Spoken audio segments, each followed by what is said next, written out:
Hello friends, എല്ലാവർക്കും നമസ്കാരം. എല്ലാവരെയും കാത്തിരിക്കുന്ന ഇഷിതയുടെയും മഹേഷിൻ്റെയും ഇന്നത്തെ കഥയിലേക്ക് ഏവർക്കും സ്വാഗതം. അങ്ങനെ നമ്മുടെ ഇഷിതയോട് പറയുകയാണ്, കൊച്ചിൻ്റെ 28 കെട്ടിന് നീ വരണം, നിൻ്റെ മുഖ്യ കാർമ്മികത്വത്തിൽ വേണം എല്ലാം നടത്താനായിട്ട് എന്നൊക്കെ പറഞ്ഞ് ഇവളെ കളിയാക്കിക്കൊണ്ട് ഇങ്ങനെ ഇരിക്കുകയാണ് കേട്ടോ. പെരുവരലെ നിരച്ച് കയറുക എന്നൊക്കെ പറഞ്ഞിട്ടില്ലേ, അത്രയ്ക്ക് കലിപ്പായിപ്പോയി നമ്മുടെ ഇഷിതയ്ക്ക്. പക്ഷേ ഈ പെണ്ണുമ്പിള്ളയോട് ഒന്നും പറഞ്ഞിട്ട് കാര്യമില്ല എന്നറിയാം. അതുകൊണ്ട് തന്നെ ഇഷിത മറുപടി പറയുന്നില്ല. അവർ പുറത്തേക്ക് ഇറങ്ങിപ്പോയി കഴിഞ്ഞപ്പോഴേക്കും അഷിത പറഞ്ഞു, ഞാൻ പോവാ അമ്മേ. ചെന്ന് അടിമേടിക്കേ അതാണല്ലോ പതിവ് എന്നും പറഞ്ഞിട്ട് ഇഷിത അഷിതയെ കളിയാക്കി. അങ്ങനെ അഷിതയും സങ്കടത്തോടു കൂടി ഇറങ്ങിപ്പോവുക. ഇഷു, നീ എന്തെങ്കിലും മനസ്സിനെ പറഞ്ഞോ? ഓ ഇല്ല കേട്ടോ, കുറേ പൂവ് ഞാൻ മേടിച്ച് വെച്ചിട്ടുണ്ടായിരുന്നു ദേവിയെ പൂജിക്കാനായിട്ട്, അതിട്ട് ഞാനൊന്ന് പൂജിച്ചു. എന്താ മതിയോ എന്ന് പ്രിയാമണിയോട് ഇഷിത ഇങ്ങനെ ചോദിക്കുക കേട്ടോ. ഇനി ഇതുപോലെ ചൊറിഞ്ഞ വർത്താനായിട്ട് അവർ വന്ന ചുമരി ചേർത്ത് ഞാൻ ചവിട്ടി ഒട്ടിക്കും. ഇഷിതയുടെ വാക്കുകൾ കേട്ടിട്ട് സൂരജിനെ എൻ്റെ അമ്മ രോമാഞ്ചം. അത് കലക്കി അല്ലേ എന്ന് സൂരജ് ചോദിച്ച് ഇഷിതയോടൊപ്പം പോവുകയാണ് അകത്തേക്ക്. പ്രിയാമണി പ്രഭുമാഷിനോട് ചോദിച്ചു, ഇഷിത പറഞ്ഞത് കേട്ടോ? ഞാൻ ചെയ്യേണ്ടതായിരുന്നു, പക്ഷേ അഷിതയെ ഓർത്തിട്ടാണൊന്നും ചെയ്യാത്തത്. അപ്പോൾ പ്രിയാമണി പറഞ്ഞു, അഷിതയെ ഓർത്തിട്ട് തന്നെയാണ് ഞാനും ഒന്നും പറയാത്തത്. പിന്നെ നമ്മുടെ മഹേഷും വിവേകും കൂടെ കോടതിയിലെത്തിയിട്ടുണ്ട്.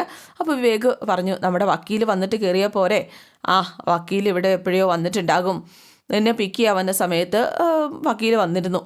അപ്പോൾ ഇന്ന് ചിപ്പിയെ നമുക്ക് വിട്ടു തരുമായിരിക്കുമല്ലേ?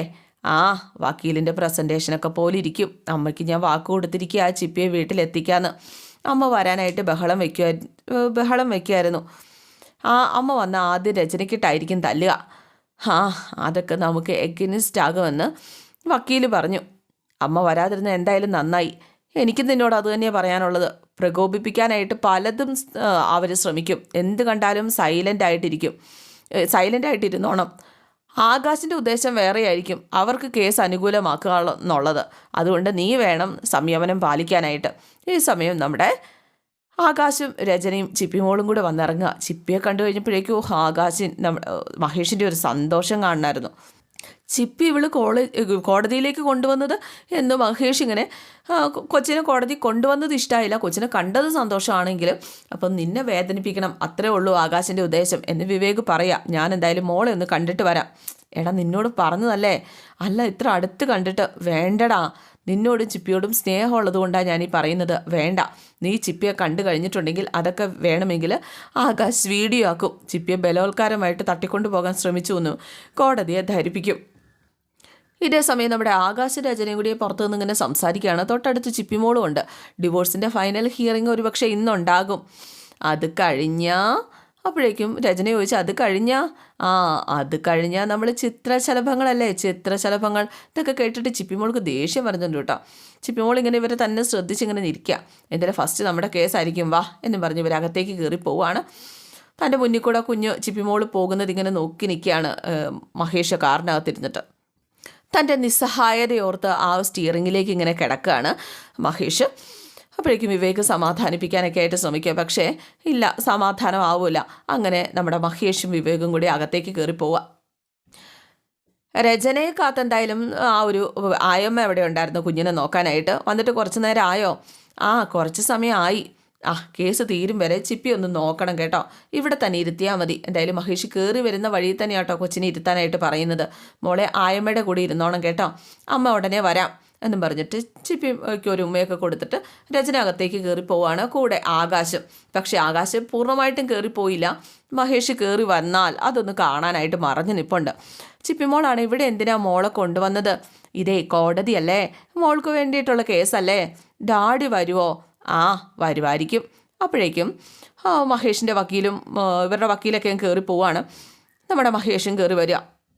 കൊച്ചാണെങ്കിൽ ഡാഡീന്നും പറഞ്ഞ് ഓടിച്ചെന്ന് മഹേഷിനെ കെട്ടിപ്പിടിക്കുക കേട്ടോ. മഹേഷാണെങ്കിൽ കുഞ്ഞിൻ്റെ നെറുകയിൽ ഉമ്മ കൊടുക്കുക. മഹേഷിനാണെങ്കിൽ കണ്ണ് നിറഞ്ഞിങ്ങനെ ഇരിക്കുകയാണ്. ഇതൊക്കെ കണ്ടുകൊണ്ട് ആകാശം മറിഞ്ഞ് നിൽപ്പുണ്ട്. ഡാഡി എന്നെ കൊണ്ടുപോവോ ഡാഡി?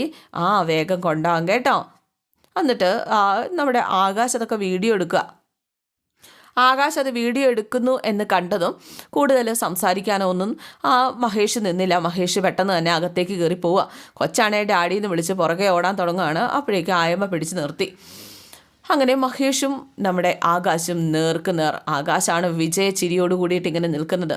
നിനക്ക് വേദനിക്കുന്നുണ്ടോ മഹേഷ്? ഇതെല്ലാം വെറും പൈലറ്റ് എപ്പിസോഡല്ലേ? മഹാ എപ്പിസോഡുകൾ ഇനി വരാനിരിക്കുന്നതല്ലേ ഉള്ളൂ. അകത്ത് 2 വക്കീലുമാരും ഒന്ന് ഫൈറ്റ് ചെയ്താലോ എന്ന് പറഞ്ഞിട്ട് 2 വക്കീലുമാരും കൈയൊക്കെ കൊടുക്കുക. നമ്മൾ പണി ഫൈറ്റ് ചെയ്യുക എന്നുള്ളതാണല്ലോ. ഒരു സൗഹൃദ സംഭാഷണത്തിലൂടെയാണ് ഈ വക്കീലന്മാർ തുടങ്ങുന്നത്. പക്ഷേ കാര്യങ്ങളൊക്കെ അവസാനിപ്പിക്കുമ്പോൾ വക്കീലന്മാർ ശത്രുക്കളാകും. അതാണ് പരിപാടി. ഇതേ സമയം കൊച്ചാണെങ്കിൽ പുറത്തിരുന്ന് ആയമ്മയോട് വഴക്കുണ്ടാക്കിക്കൊണ്ടിരിക്കുക. മോൾക്ക് ഡാഡിയെ കാണണം എന്നും പറഞ്ഞ്. അപ്പോഴേക്കും കോടതി സമയം കഴിയണ്ടേ, എനിക്ക് കാണണം എന്നും പറഞ്ഞ് അകത്തേക്ക് കയറി പോകാൻ തുടങ്ങി കഴിഞ്ഞപ്പോഴേക്കും ആ ആയമ്മ പിടിച്ചു നിർത്തിയിട്ട്, മോളെ എന്താ ഇത്? ആയമ്മയെ കൂടി വഴക്ക് കിട്ടില്ലേ? മോളിങ്ങ് വന്നേ. ഇങ്ങനെ ബഹളമൊന്നും പാടില്ല, ഇത് കോടതിയാട്ടോ. ജഡ്ജി മേഡം ഒക്കെ വഴക്ക് പറയും. എനിക്ക് എൻ്റെ ഡാഡിയെ കണ്ടേ പറ്റൂ. മോളിങ്ങ് വാ, പറയുന്നത് കേൾക്ക്. ഇവിടെ ഇരിക്കുക. ഇവിടെ ഇങ്ങനെ ഓടാനൊന്നും പാടില്ല. എന്നാൽ എനിക്ക് എൻ്റെ ഫ്രണ്ടിനെ വിളിച്ചതാ. ആരെ? ഇഷിത മേഡത്തെ വിളിക്കണോ? അപ്പോഴേക്കും അത് നമുക്ക് ആലോചിക്കാം എന്നൊക്കെ പറഞ്ഞിട്ട് നമ്മുടെ ഇഷിതയെ വിളിക്കാമെന്ന് സമ്മതിക്കുകയാണ്. ഇതേ സമയം നമ്മുടെ സൂരജും ഇഷിതയും കൂടി ബീച്ചും പാർക്കും ഒക്കെ ആയിട്ട് ഇന്ന് അടിച്ചു പൊളിക്കാനായിട്ട് തീരുമാനിച്ചിരിക്കുകയാണ്.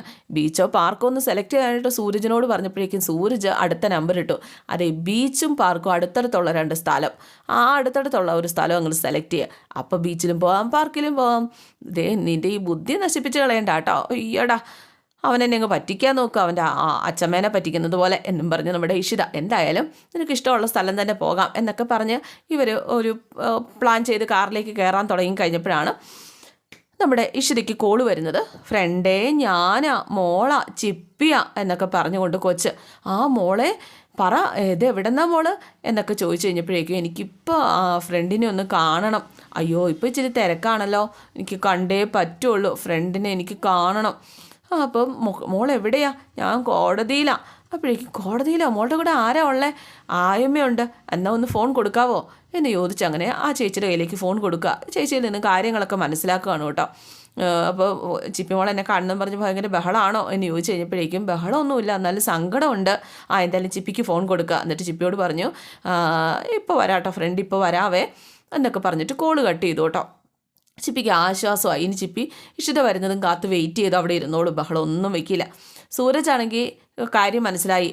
സ്വപ്നത്തിലെ മകളെ കാണാൻ പോവാണല്ലേ, ആയിക്കോട്ടെ, നമുക്ക് ഇതൊക്കെ നമ്മുടെ പ്ലാനൊക്കെ ക്യാൻസൽ ചെയ്ത് ലഞ്ച് മാത്രം നമുക്ക് ക്യാൻസൽ ചെയ്യേണ്ട കേട്ടോ, നമുക്ക് പോകാം, എനിക്കും കാണണം എന്നും പറഞ്ഞിട്ട് നമ്മുടെ സൂരജും ഇഷിതയും കൂടിയിട്ട് ചിപ്പിമോളെ കാണാനായിട്ട് പോവാം. എന്തായാലും കേസ് അങ്ങനെ തുടങ്ങി. കേസ് വിളിച്ചു.